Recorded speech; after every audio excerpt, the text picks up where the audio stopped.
Hi guys, this is Connie, back for more Connie Reads NightJohn. We're on chapter 3. This one's gonna be a bit longer than the first two. So here we go. Old Waller brought him in bad. Sometimes they come in not so bad. Speculators bring them to sell sometimes, all in a wagon. Sell them from the wagon, and Waller, he buys them one or two or whatever right from the wagon. Sometimes Waller, he goes for to buy them at some other place and brings them home in the wagon, sitting in the back. Old Waller on the seat with a pistol in his belt, sitting like he thinks he's big. Other places near here, other places have what they call overseers to use the whip and to use the gun and go to get them, but not here. Waller, he loves to carry the whip and carry the gun, and so he rides in the wagon his own self and makes on to be big. Sitting there like he don't know we hate him. But he can bring them in good, or he can bring them in bad. And with NightJohn, he brought him in bad. Not in the wagon. He was walking, all alone in front of the horse. Waller riding the big brown horse in back. Had a rope down and over to a shackle on NightJohn's neck. Rope tied to the saddle, so when the horse stopped, NightJohn, he stopped, jerked on his neck. Waller, he brought NightJohn into the main yard near the quarters, out in the open, yelling and swearing at him, yanking on the rope. NightJohn, he didn't have any clothes on, stood naked in the sun. I was by the quarters, carrying water to wash the eaten trough, before it was time for the evening feeding, and I saw him. Standing in the sun with the rope going from his neck up to the saddle, tired and sweating, because Waller ran him. Dust all over him, flies around his shoulders. His back was all over scars from old whippings. The skin across his shoulders and down was raised in ripples, thick as my hand, up and down his back, and onto his rear end, and down his legs some. I wonder why he was bought with all the marks. When they be marked that way, people don't buy them, because it means they hard to work, hard to get to work. But he did. Waller, he brought NightJohn home and ran him naked till he sweated and the biting flies took at him, and I was there and saw him come in. I'm brown, same as dark sassafras tea, but I had seen black people, true black, and NightJohn was that way, beautiful, so black he was like the marble stone by the front of the White House. So black, it seemed I could see inside, down into him, see almost through him somehow. In a little, Waller, he untied the rope. Then he cracked the whip once or twice, like he be a big man, and drives NightJohn past the quarters and out to the field to work. Didn't matter that he'd been run or might be thirsty. He didn't stop at the pump, but ran him right on through and out to the fields, naked as he was born, to get to hoeing. He came in bad, and it wasn't until late that night, after dark in the quarters, that I learned his name. Mammy, she made canvas pants for the new men when they came. Sewed them from the roll of tarp cloth we used for all our clothes. She gave a pair to NightJohn when they came in from the field, but he didn't have time to say nothing because it was time for the evening food. 2 times a day at the wooden trough. That's how we eat. Mornings they pour buttermilk down the trough, and we dip cornbread in it, and sometimes pieces of pork fat. We take turns on a calabash gourd for a dipper to get all the milk out, except for the little ones don't always get much of a turn and have to lick the bottom of the trough when it's done. For midday meal, the field hands, men and women both, less a woman is a breeder in her last month, then she can work the yard. Each carry a piece of cornbread and pork fat or meat with them. When the sun is high overhead, they stop long enough to stand and eat the bread and fat. They don't get to sit or rest. Even do they have to do their business, they dig a hole with their hoe and do it standing over and cover it with dirt and get back to work. Don't they do this? Don't they do it right? Don't they keep standing and work even to eat and do their business? Don't they do it all exactly right? The whip comes down. Old Waller, he don't have overseers, but they's too many calls drivers. They have whips and clubs and use them. Then at night, when it's just dark, they come in from the fields. During the day, Mammy and the breeders that can still walk, and the small ones that keep up work in the fields yet, make food. We cook in the big pot Mammy used for praying. We cook pork fat and vegetables from the garden and make skillet cornbread. When the field people come in at night, we pour from the pot in the trough. We pour from the pot in the trough, and everybody passes the gourd and eats with their hands and dips cornbread into the juice till it's gone. Then the young ones get to lick the trough, and we go into the quarters for the night. There ain't no light allowed in the quarters. Time was, Mammy said, when she had a small bowl made a lamp with a piece of cotton and melted pork fat. But up to the White House they saw the light and made her put it out. Kept the workers awake, they said. Course we be awake anyway, if we want to. Just be awake in the dark. Light comes through the open door, and there are 4 small windows down the back wall. If there's a moon, there be good light.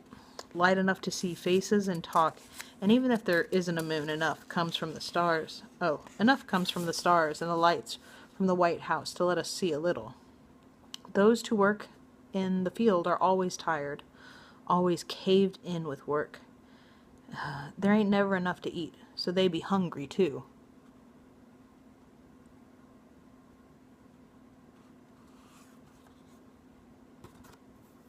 I got text messages coming in. They usually go to sleep as soon as they hit the corn shuck pallets on the floor. But the first night when the new man was there, you could tell it was going to be different. He didn't even get on the floor. He went right over to the corner where Mammy put the pot to pray sometimes and sat there. The new canvas pants were so stiff I could hear them crackle and bend when he sat back against the wall. I was on the side of Mammy's shuck mattress, along with about half a dozen young ones who were all kicking and scratching so sleep wasn't coming. And I hear, "Who's got tobacco? I need some tobacco." It was a whisper, but loud, cutting from the corner where the new man sat. I had me some tobacco. It was just shredded bottom leaf that I'd been chewing to spit on the roses, but I kept some back in a wrapped piece of sacking inside my shirt dress, tied around my waist on a piece of string. I didn't say a word. You come on things to keep, and you keep them to trade for other things you need, like pork fat or pennies. He chuckled, low and rippling, sounding like a low wind through willows, that small laugh, or maybe water moving over round rocks, deep and soft. "I'll trade," he whispered. "I'll trade something for a lip of tobacco." I thought, what you got to trade? You come in naked as the day you was born. Come in bad with whip marks all up and down your back, not even a set of clothes or canvas pants, and you ready to go trading? I didn't say it, but I thought it.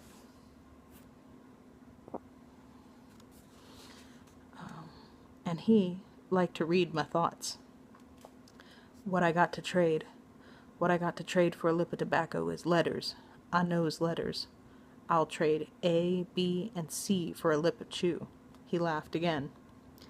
And there I was, with the tobacco in my dress, and he said that, and I didn't know what letters was, nor what they meant, but I thought it might be something I wanted to know, to learn.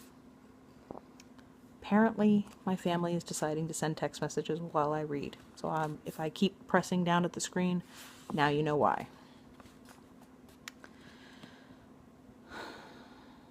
And there I was, with the tobacco in my dress, and he said that, and I didn't know what letters was, nor what they meant, but I thought it might be something I wanted to know, to learn. So Mammy, she was sleeping, her breathing moved in and out, and I wiggled out of the pile of young ones and moved to the dark corner and set my own self next to him. "What's a letter?" He smiled. "You sound like you've got tobacco." "Not until I know what a letter is." "Why, it's reading. You learn the letters first, and then, when you know them, you string them together into words. I'll trade you 3 letters for a lipful." I knew about reading. It was something that the people in the White House did from paper. They could read words on paper, but we weren't allowed to be reading. We weren't allowed to understand or read nothing, but once I saw some funny lines on the side of a feed sack, it said 100 pounds. I wrote them down in the dirt with a stick, and Mammy gave me a smack on the back of the head that like to drove me into the ground. "Don't you take to writing," she said. "I wasn't doing it. I was just copying something I saw on a feed sack." "Don't. They catch you doing that, and they'll think you're learning to read. You learn to read, and they'll whip you till your skin hangs like torn rags, or cut your thumb off. Stay away from writing and reading." So I did. But I remembered how it had looked, the drawings on the sack and in the dirt, and it still puzzled me. I dug in my dress and found the tobacco, but held it. "You sayin' you can read?" He nodded. "I give you something to read. You can read it just like that?" "I can." There was some yellow light from the windows of the big house, and it came through the doorway and made a light patch on the dirt floor. "Come on." I led him to the light patch and squatted. I used my finger to scratch what I remembered in the dirt. The floor was hard packed, and I had to rub hard to make it show right. "There." He squatted and squinted. "Why, those ain't letters. Those are numbers." "Numbers?" He nodded. "Sure is. Says 100. Then there's those 3 letters on the end. They don't work for me as a word. Just LBS. Don't say a word. Must mean something to somebody." "Can you teach me that?" "To read?" "To read what you just put there in the dirt. Can you teach me?" He rubbed his chin. "Well, mought be, if I had some tobacco." I dug in the sack of my shirt dress, and I gave him a pinch. He put it in the side of his mouth. "Way it works is you gotta learn all the letters and numbers before you can learn to read. You got to learn the alphabet." "Alphabet?" He nodded. "There be lots of letters, and each one means something different. You got to learn each one. Those 3 you said back in the dark corner, can you teach me those?" "I sure can." He used the edge of his hand to rub out what I had written in the dirt. Then he made a drawing with his thumb. A. "Tonight we just do A." He sat back on his heels and pointed. "There it be." I looked at it and wondered how it stood. "Where's the bottom to it?" "There. It stands on 2 feet, just like you." "What does it mean?" "It means A, just like I said. It's the first letter in the alphabet. And when you see it, you make a sound like this. A or ah. That's reading, to make that sound?" He nodded. When you see that letter on the back or a sack, when you see that letter on a paper or a sack or in the dirt, you make one of those sounds. That's reading." "Well, that ain't hard at all." He laughed. That same low roll made me think of thunder long ways off, moving in a summer sky. "There's more to it. Other letters. But that's it. Why they be cutting our thumbs off if we learn to read, if that's all it is?" "'Cause to know things, for us to know things is bad for them. We get to wantin', and when we get to wantin', it's bad for them. They thinks we want what they got." I thought of what they had, fine clothes and food.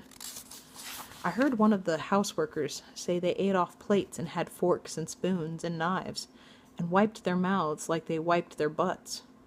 That's true. I want it. That's why they don't want us reading, he said. I got to rest now. They run me 10 miles in a day and worked me into the ground. I need some sleep. He moved back to the corner and settled down and curled up to Mammy and in amongst the young ones again. A, I thought. A, ah, there it is. I be reading. Hey there in the corner, I whispered. What? What's your name? I be John. I be Sarnie. Go to sleep, Sarnie. But I didn't. I snuggled into Mammy and pulled a couple of the young ones in for heat and kept my eyes open so I wouldn't sleep. And I thought, A. And that's the end of chapter 3. Be careful with that and enjoy, please and thank you. I'll see you for the next chapter.